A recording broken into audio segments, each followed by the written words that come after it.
Hey you guys, I just wanted to take this opportunity and to let you know we have the up and coming Game Changers Summit live coming up on January 27th to 29th. A 3-day virtual experience with 24 world-class game-changing leaders from around the world. We're going to be talking about entrepreneurship, marketing, branding, personal development, health, self-mastery, business and leadership, just to mention a few. We're going to be featuring Dr. John D. Martini, Marshall Goldsmith, Bob Berg. We're going to be featuring the Instagram influencer, Natasha Grano, and many, many more. Now, you can become a participant in the Game Changer Summit Live for free. All you have to do is go to the following URL, https://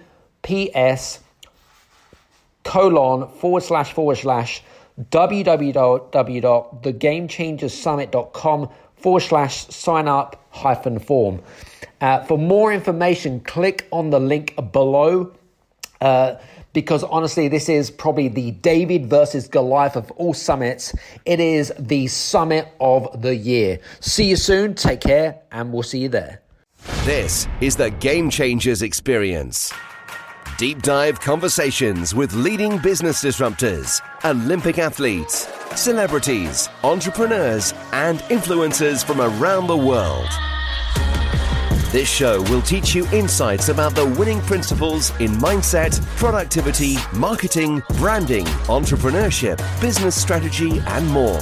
Hosted by Productivity Authority, business strategist, former elite athlete, author, and public speaker, Adam Strong. Hello, everybody, and welcome to the Game Changers Experience with myself, Adam Strong. And today we have an extremely special guest on the show. He is a member of the Thinkers 50 Hall of Fame. He's the only two-time thinker and the leadership thinker in the world. He is ranked the #1 world's executive coach and is also the integral winner of the award for leadership at Harvard University of Coaching. He's the author and editor of 42 books. 6 of them are bestsellers, and he's sold over 2.5 million copies, which is translated into, I think it's 32 languages, which is and also a bestseller in 12 countries around the world as well. And it is my warm welcome and a big pleasure to welcome Dr. Marshall Goldsmith. Hello. Very, very nice to be here. Thank you so much for inviting me. This is going to be, I'm really looking forward to today's conversation and where it's going to be leading. So, and we have some really interesting friends and mutual contacts, which is great. And I love that. So I know that from my research is that you grew up in Kentucky. And when I think of Kentucky, I think of Colonel Sanders, of course. I actually got to meet the real Colonel Sanders. You did? When I was a little boy. Yeah, a lot of people don't know that's a real person. I was 8 years old. I got to shake his hand. He looks exactly like the character. And another day I could tell you the story of his life. It's an amazing story. I bet. Interesting. Really, really interesting. So, I mean, you've got such an amazing, I suppose, CV or some, just kind of looking at your achievements. And I just want to say, it blows me away of what you've achieved. And I'm sure that you kind of think to yourself, wow, I'm 72 years old and I've achieved a lot of things in my life and whatever it is. And, you're such a humble and giving person. But how did you get into the field of leadership? I would love to know more. Well, mostly by accident. So I got a PhD from UCLA, and I was very, very fortunate. I met a very famous man named Dr. Paul Hersey. Mm-hmm. And he invented situational leadership with a good friend of mine and Gary Ridge's, Ken Blanchard. And then I got to meet Paul and follow him around. And he was the highest paid leadership consultant in the world at the time. And he was kind enough to let me just carry the bags and sit in the back of the room. And I followed him around. And then sure enough, one day he got double booked. And he called me up and said, can you help me? I said, I don't know. He said, look, Ken can't do it. I can't do it. Can you help me? I don't know. He said, look, I'll pay you $1,000 for one day if you can do this. Now, I was making $15,000 for 1 year. Wow. He's going to pay me. This was, by the way, about 44 years ago. Okay. And I was 28 years old. Wow. $1,000 for one day, 44 years ago, to a kid from Valley Station, Kentucky. That's a lot of money. You know what I said? Sign me up, coach.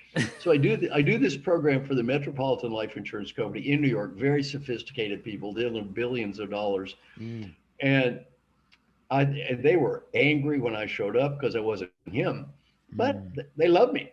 So I got ranked number one of all the speakers in their 2 week program. They liked me the best. They called him up and they said, you know, Paul, can you send Marshall again? Paul said, do you want to do this again? You know, I used a Kentucky phrase. I said, Paul, does a bear shit in the woods? Yeah, I'll do this again. $1,000 a day. I'm making $15,000 a year. I got an 800 on the SAT Math Achievement Test. I can tell you, I can add those numbers up. 15,000 a year, 1,000 a day. Yep, sign me up, buddy. And that's how I got into leadership development, purely by accident. And since then, I've had the privilege of working with Peter Drucker, Paul Hersey, Warren Bennis, and Paul had a good saying: easy to look tall if you stand on the shoulders of giants. Mm, I agree. So I'm definitely in that category. I've had the privilege of, just standing on the shoulders of a lot of tall people. Mm.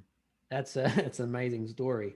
I know that we're going to be talking about, habits, behavior change, and leadership. So we're going to be talking about some different topics today, and they're really deep. And I know that you've written numerous books, Triggers being one of them, of course, which is a bestseller. And you've also got a new book, which we'll talk about at the end, if that's okay. New book coming out as well. Well, some of the things I was going to say, what would you say are some of the common habits that you recognize that leaders fail at time and time again? I mean, you've worked with many of them, including the CEO of Pfizer, Glaxo, Walmart, World Bank. I mean, there must be some patterns that you've established in your experience.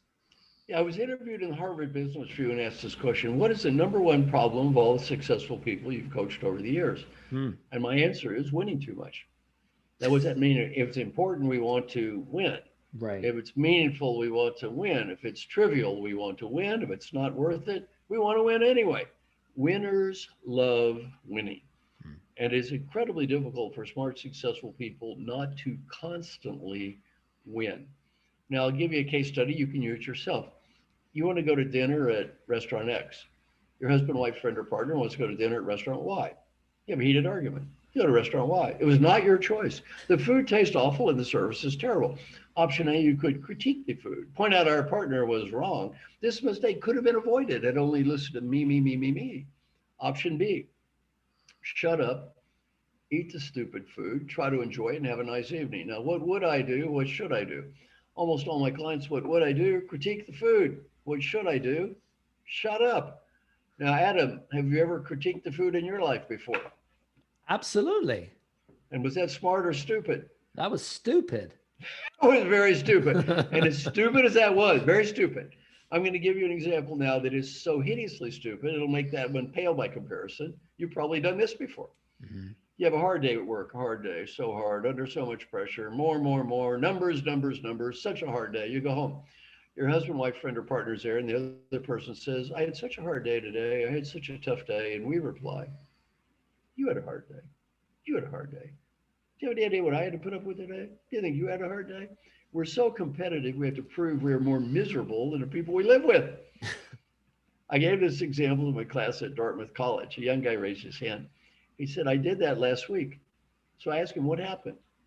He said, my wife looked at me. She said, honey, you just think you've had a hard day. It's not over.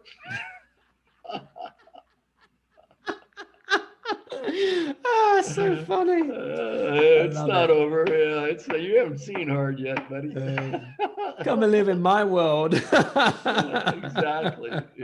Now you mentioned my book, Triggers.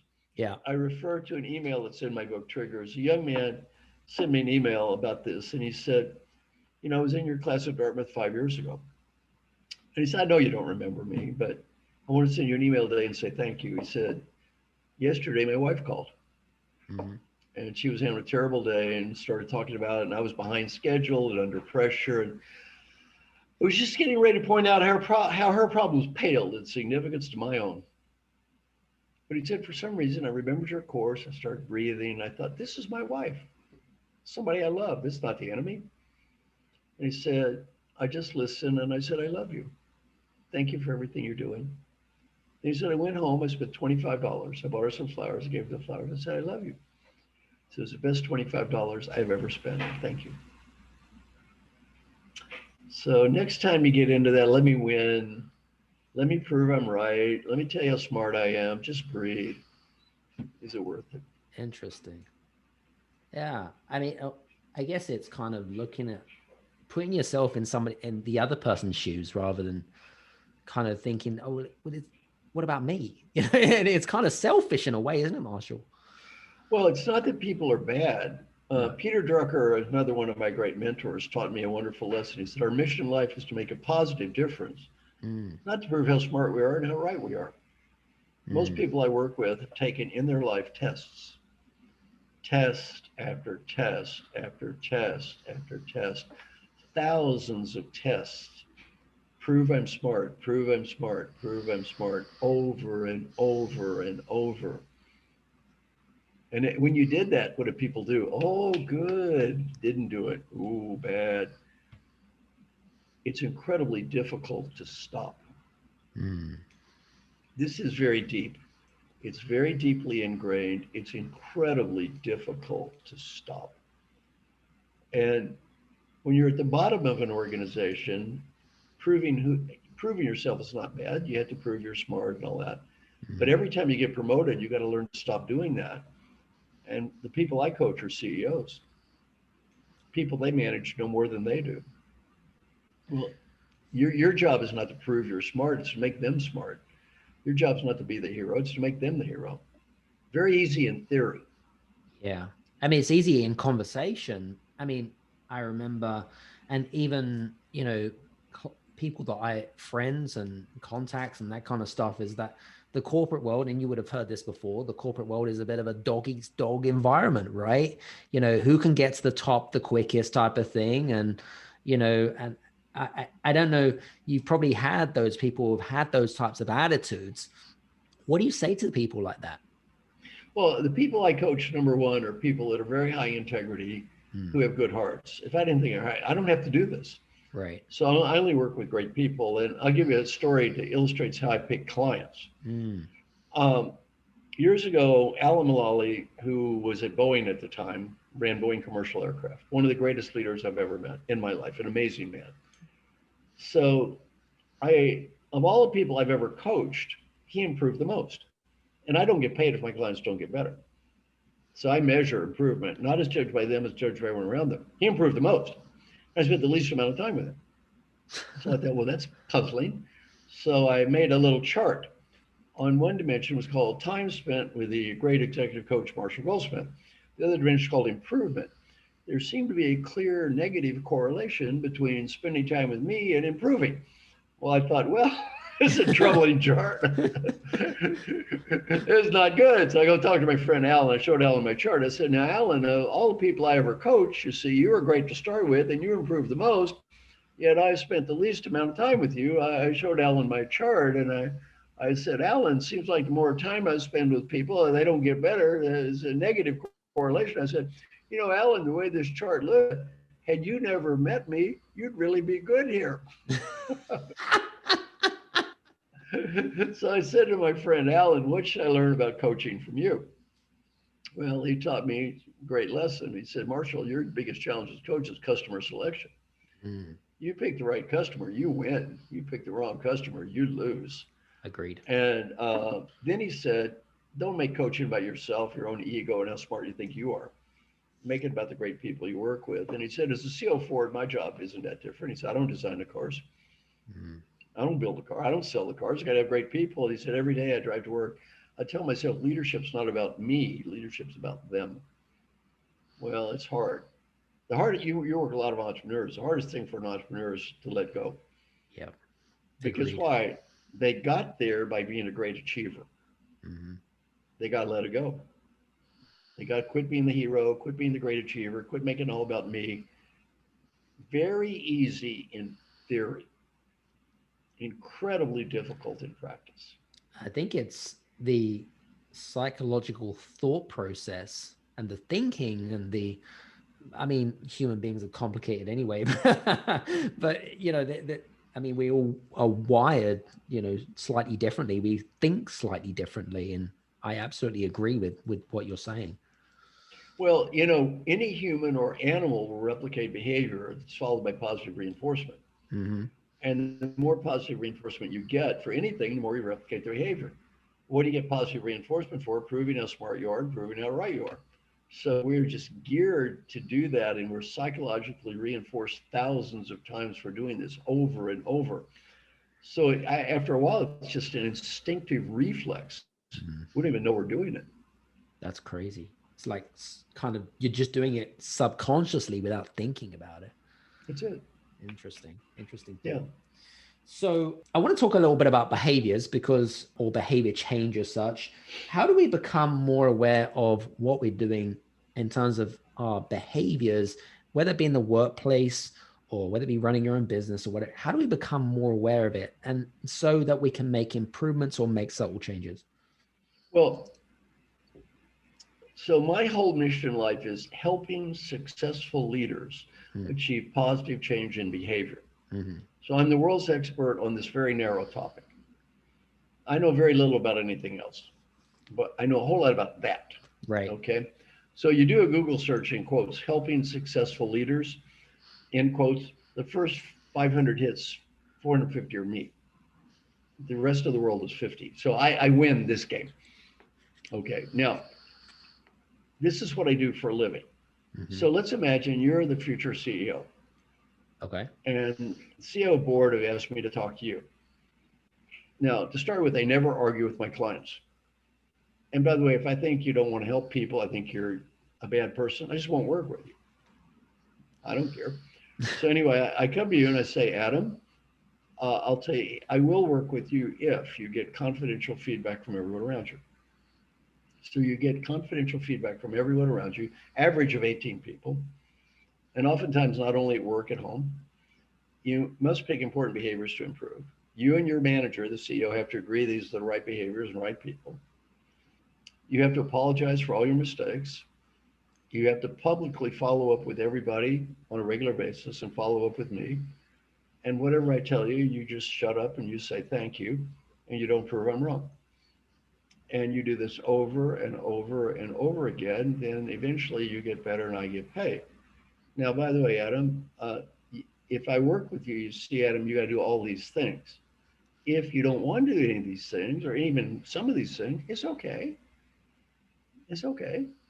I just won't work with you. Now, of course, Adam, I do have a little advantage. I can then say, and you know, Adam, I guess I'll just go back to your boss, the CEO, who's read my book and thinks I'm wonderful. And I'll go back to the board of directors and say, you know what, I can't help Adam. He needs a better coach.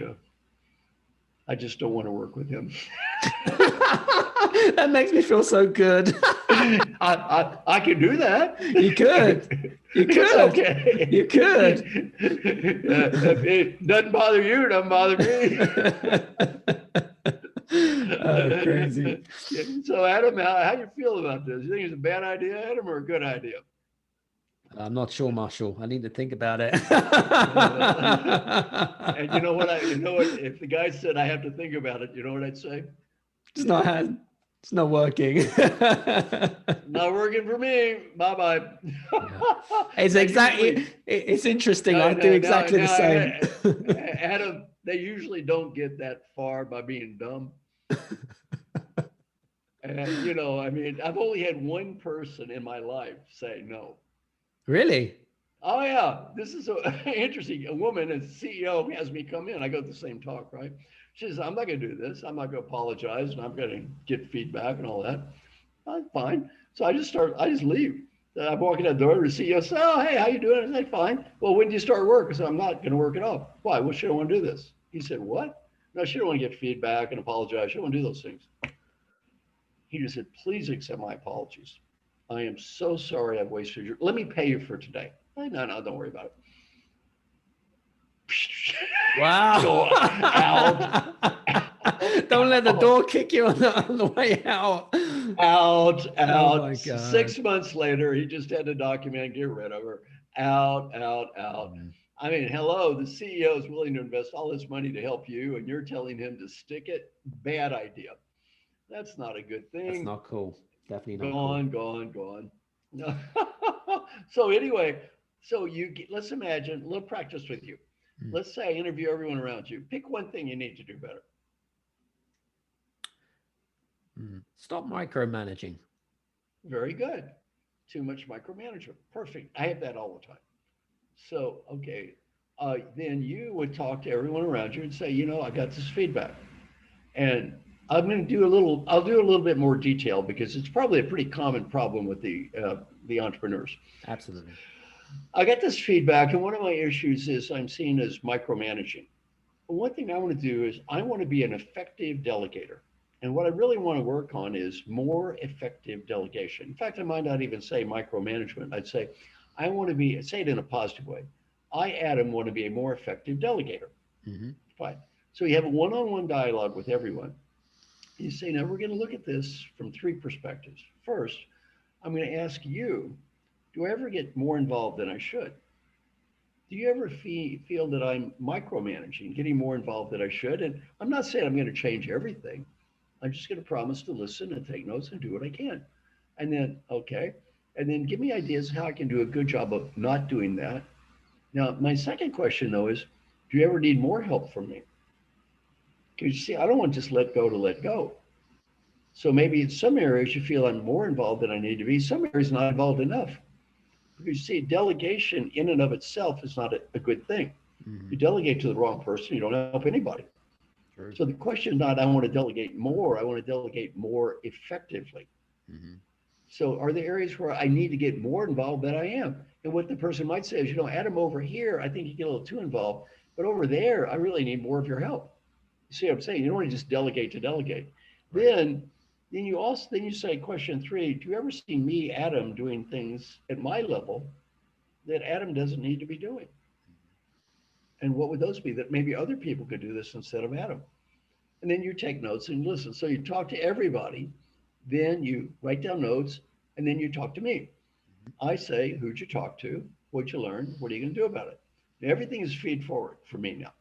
All about the future, not about the past. Whatever sins you've been past, I'm not going to change anyway. We're moving on. I say, now I'm going to give you my ideas. Now I give you my ideas. Whatever I tell you, you say thank you. You don't judge, you don't critique, you don't argue. You say thank you. And if you talk back, I fine you $20. It's like a swear jar. It is, yeah. You don't prove I'm wrong. And it's a good discipline because you see the people I work with are always used to having to prove how smart they are and right they are. Well, you don't do it with me. Mm-hmm. If I tell you something, now you have to do the basics. That's required. Right. No arguing. Do it or goodbye. Everything else is optional. Mm-hmm. You do it or not. You don't do it, it's okay. I don't care. I'll never know the difference. Do it if you think it works. They never argue. If they argue, I charge them money.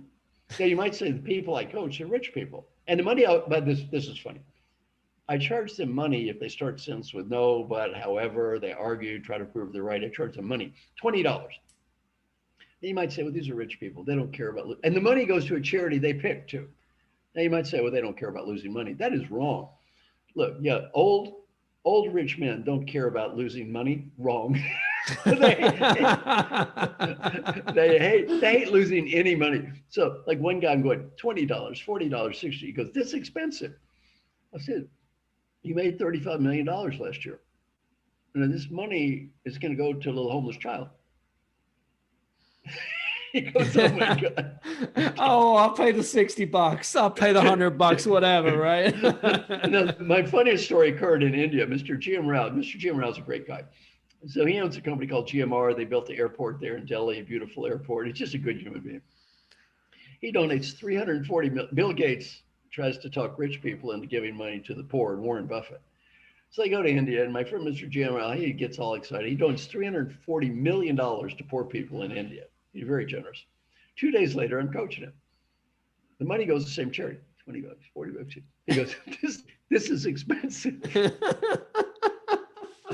I crazy. said, excuse me, you donated $340 million to the same stupid charity 2 days ago, and now you're arguing for this expensive $20. What is wrong with you? Then you know what he goes? He goes, oh, I forgot. I forgot. I love that. I forgot. Now let me explain the difference. Mr. G.M. Rao in front of Bill Gates and Warren Buffett and every newspaper in India writing a check for $340 million. You know what that's called? Winning. Winning. $20. Losing. Interesting. He doesn't care about $340 million. He doesn't care about $20. You know what he cares about though? Winning. Interesting. I never saw it from that perspective, but now you pointed it out to me. It makes it so obvious. And no one likes losing, do they? Come on. No one likes losing, especially people like me, who's an a former elite athlete anyway. So really interesting. Now, do you not like losing historically yourself? Well, I think it's just because I have a competitive nature. Now I'll give you some coaching. I love this making excuses. Okay. Now let me tell you what I'm just hearing.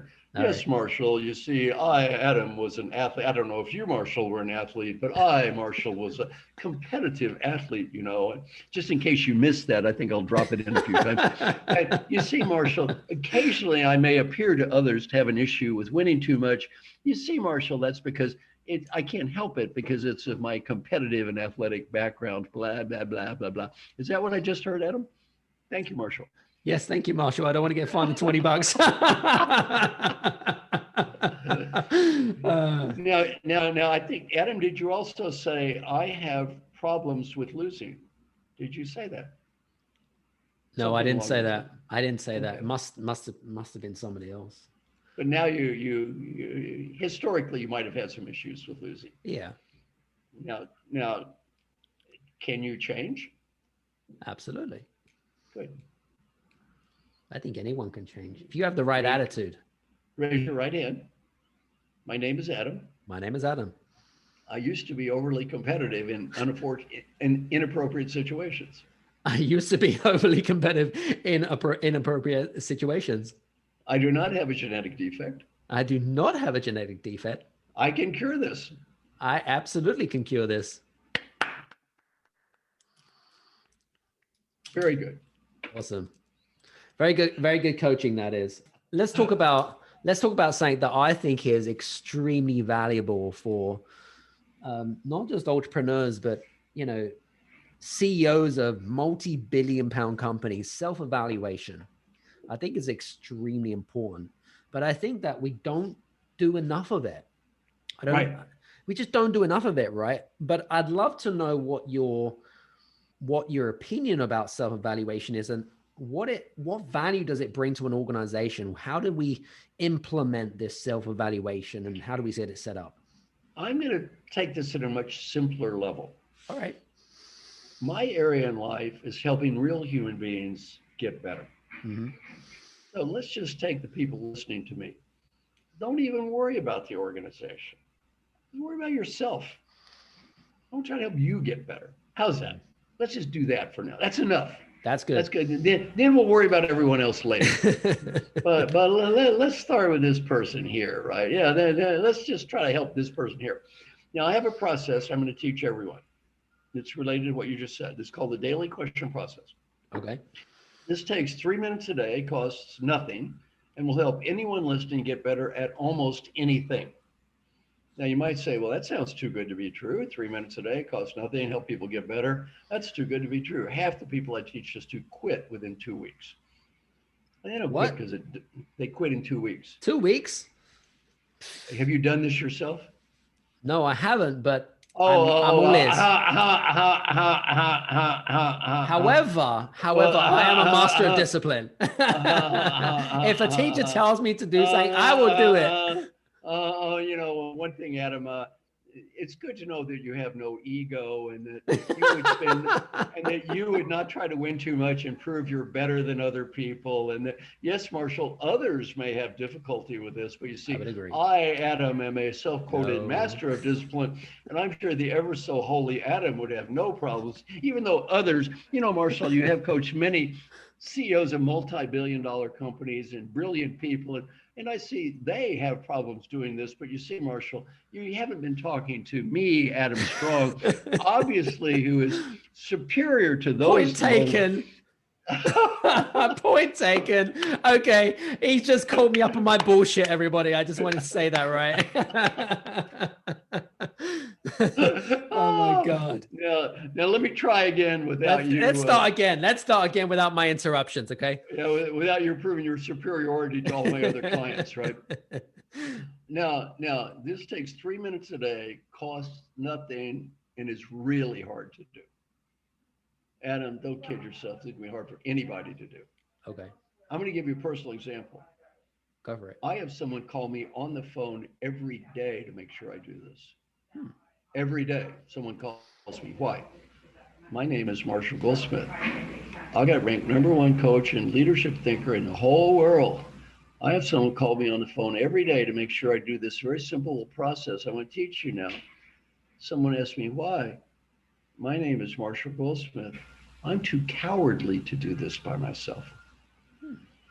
I'm too undisciplined to do this by myself. I need help. And it's okay. It's okay to need help. It's okay.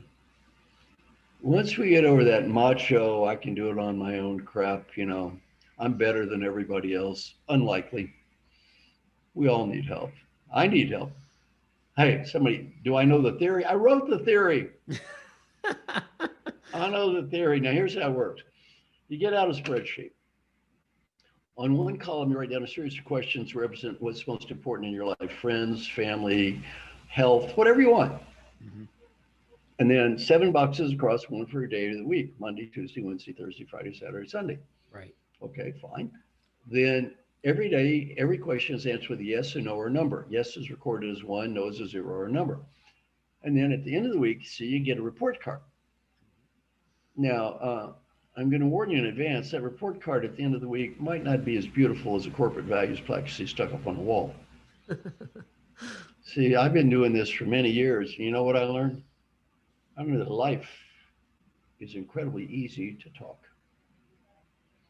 And life is incredibly difficult to live. Adam, when you introduced me, you left something out on my introduction, one of my amazing talents. I'm surprised you left it out on the introduction. I'm amazed at my incredible skill at screwing up something pretty much every day. I screw up something pretty much every day.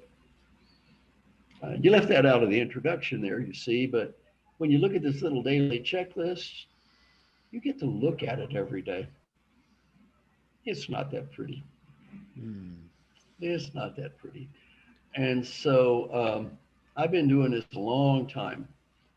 It's hard to do. Now, one of my, some of my questions, if you want send me an email. I'll send Adam all my questions if you want them. Sure. You don't have to write them down, but give me one of my questions. How many times yesterday did you try to prove you were right and it wasn't worth it? I'm the old professor here. I don't see too many zeros on my scorecard. Now, Adam, I don't even think you'd pass that test on this phone call, would you? Probably not. No, definitely not. You didn't even make it through this call. I didn't make it in the first 10 seconds, let alone the whole call.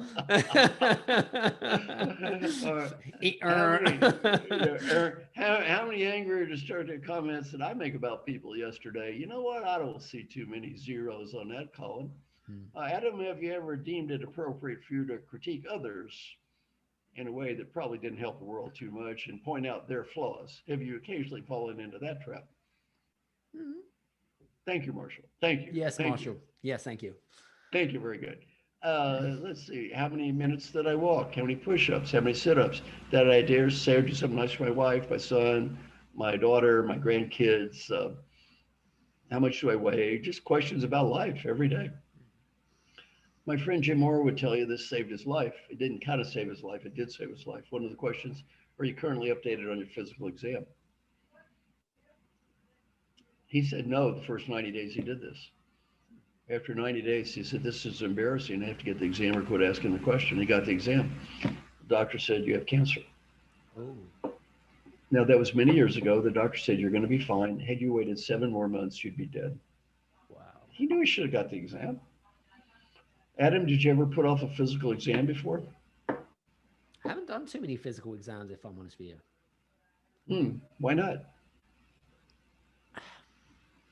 I don't know. I mean, it's... Raise your right hand. because I'm stupid. I think it's Adam, Adam is more talking through you right now, going to probably help you or really dig you into a deeper hole. What do you think? I think it's gonna probably bury, as in Alice in Wonderland, and yeah, shut the hell up. You're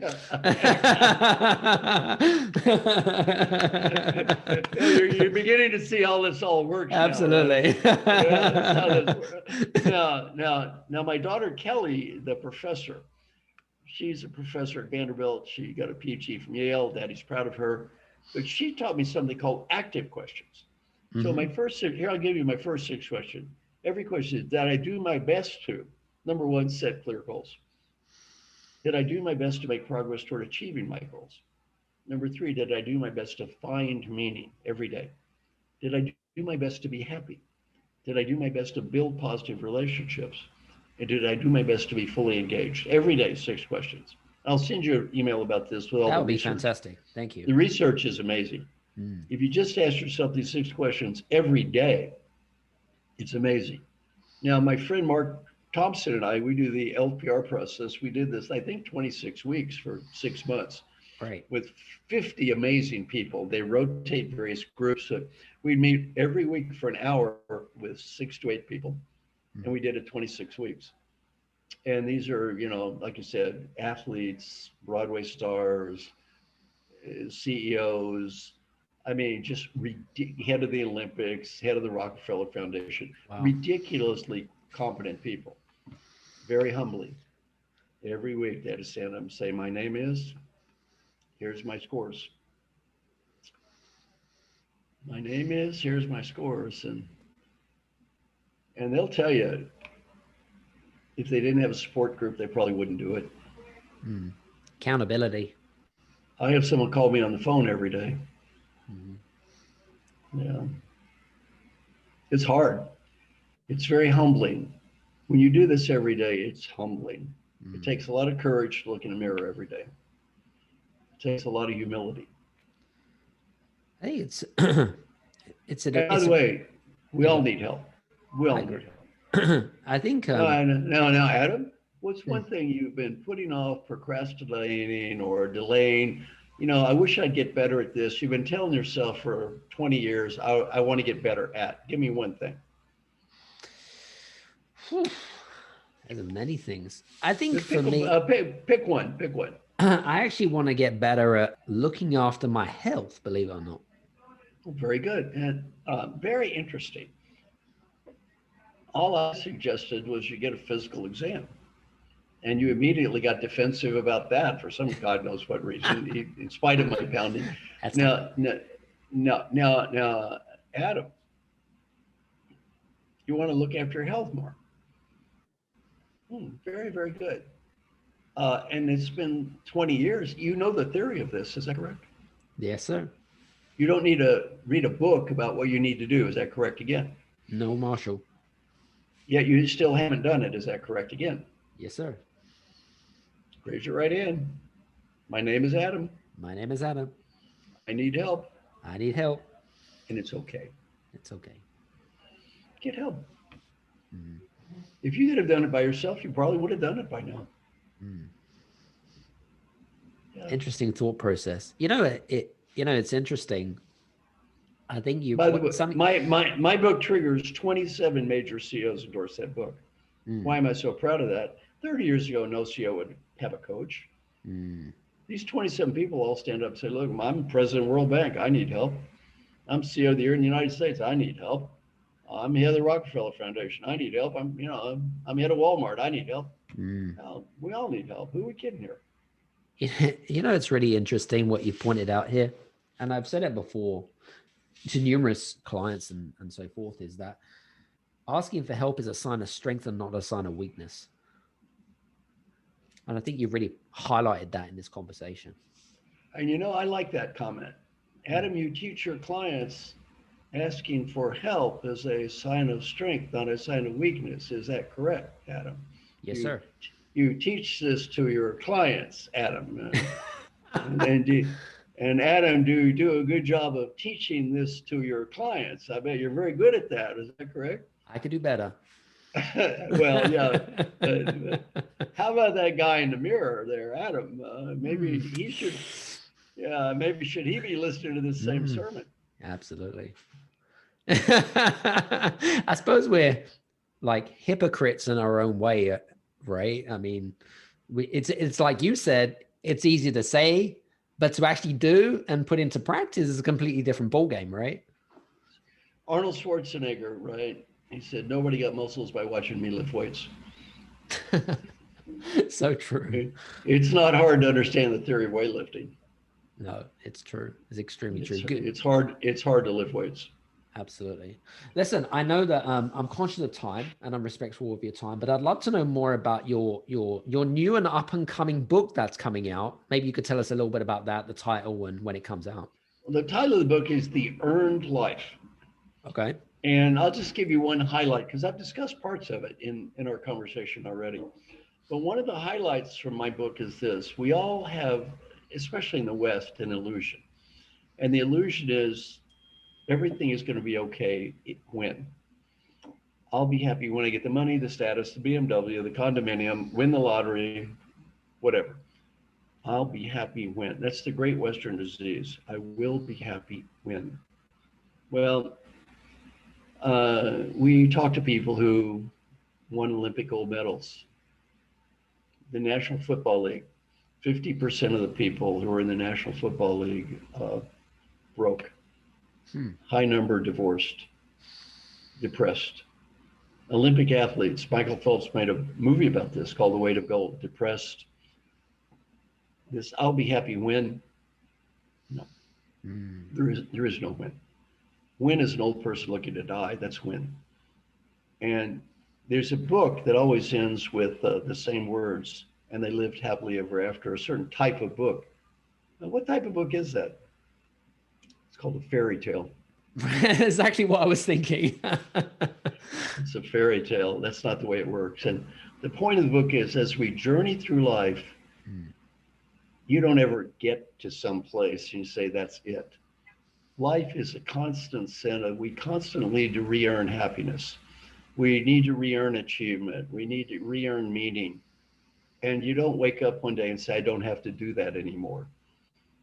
The people that are on my calls, if you could get their win, none of them would be on the call. Right. Many of them are rich, several billionaires, distinguished, won awards, National Football League, National Basketball Association, blah, blah, blah. That was then. This is now. And every day as we journey through life, we just reinvent ourselves.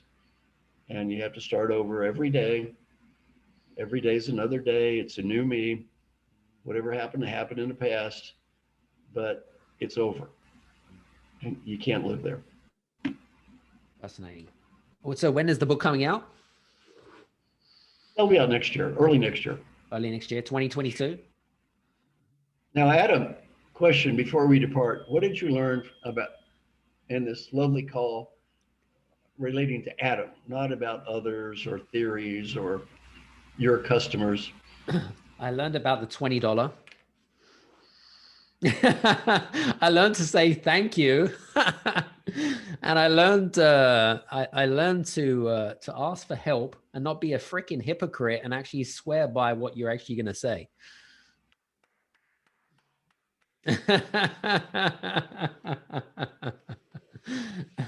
Hey.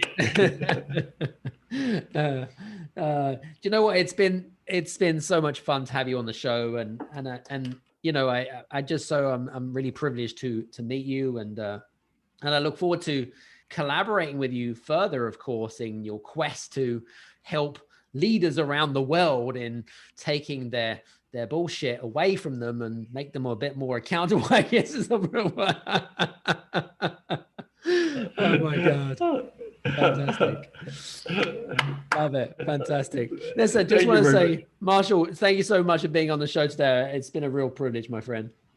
Thank you so much. Listen, guys, I hope you've enjoyed our conversations with me and Dr. Marshall Goldsmith. You're going to be able to listen to me and Marshall on the Game Changer Summit 2021 coming up. It's going to be absolutely insane. It's going to be the virtual experience of the year. I'm really looking forward to our conversation. So listen, if you have any questions or if you want to reach out, what I would endorse you to do is to connect with Marshall on social media, whether it be on LinkedIn, whether it be on Twitter, Facebook, or on Instagram, and No, LinkedIn, I can't get any more connections. My apologies for the term, but I can only get followers because my connection thing is full. Oh, so okay. So follow. You can do that. Send me an email, marshall@marshallgoldsmith.com. That's easier. There you go. Marshall@marshallgoldsmith.com. So connect. And also in the subject heading line, just put the Game Changers Experience podcast. So he knows exactly where you've come from here. I'm sure he'll in due time will respond to you. So guys, listen, hope you've enjoyed the show today, and we'll see you again on the next show. Take care. See you soon. Hey, you guys, I just want to say thank you so much for listening in to this episode of the Game Changers Experience. I hope that you got some amazing value, some great insights, and golden nuggets that you can implement into your business straight away. I would really, really appreciate it if you could leave a 5-star review on the button below. Have a fantastic day, and we'll see you on the next episode. Take care.